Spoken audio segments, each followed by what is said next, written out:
Rhythm is one of the most essential components of poetry, and its analysis is key to defining the underlying meaning a poet may be trying to convey, or understanding the inner workings of poetic technicalities and unique structures. Now, you may be wondering, what is rhythm? Well, rhythm is the recurrence of stresses and pauses in a poem. A stress or accent occurs when a greater amount of force is given to a syllable relative to others. Now, often, the interval between stresses can grow or shrink between lines.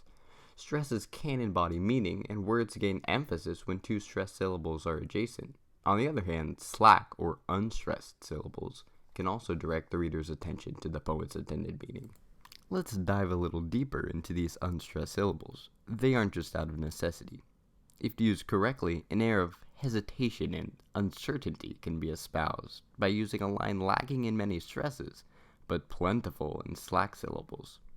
The rhythm that these slack and stressed syllables create can evoke a certain cadence, but it isn't sound.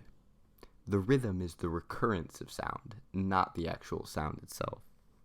Rhyme, alliteration, and assonance are some techniques that employ these recurrences. Along with sound, pauses also accompany the poem to make different kinds of rhythms. To clarify, rhythm has no inherent meaning within itself, but it serves the purpose for enforcing certain meanings. Moving on, let's talk about Cesuras. A caesura is a light but definitive pause or cutting within a line. Cesuras are typically represented with double lines and can apply to a pause in varying length. However, a full pause is end-stopped. This occurs when punctuation ends a line, as opposed to an unpunctuated line, referred to as a run-on line. Then we have meters, when fixed intervals inform the occurrence of stresses between lines. Iambic meter is the most familiar of these rhythms and consists of a succession of alternate stressed and unstressed syllables. Most traditional poetry is written in iambic meter, and ordinary speech tends to resemble it. Remember, on their own, rhythms don't mean much, but we can use them to reinforce the themes and tone of a poem. Prosody is a study of metrical structures in poetry, and scansion is an art of scanning a line or poem by indicating stresses. So in scanning a poem, a diagram is made of the stresses and absence of stress in it. It cannot map the most accurate graduation of stress from the human voice. Common accentual syllabic meters in English are classified by foot, which is a unit of 2 to 3 syllables that contains one strong stress. A little bit more on meters. Iambic and anapestic are rising meters as they go from unstressed to stressed syllables. On the other hand, trochaic and dactylic are falling meters, hence they have stressed syllables to unstressed syllables. Meters are classified by length.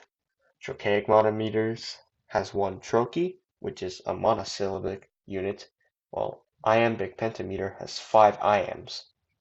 Lines rarely have more than 8 feet, as it is inconvenient to say. Some examples of meters would be iambic, anapestic, trochaic, dactylic.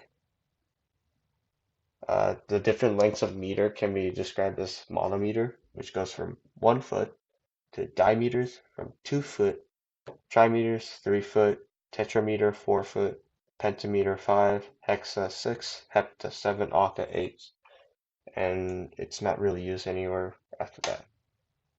Some other kinds of meters English poets also use are called accentual meter, which the poet doesn't actually write in feet, but rather uses a set amount of accents. There's also quantitative meters, which uses the same principle, but instead of accents, they use certain vowel lengths. And that's it. Thank you.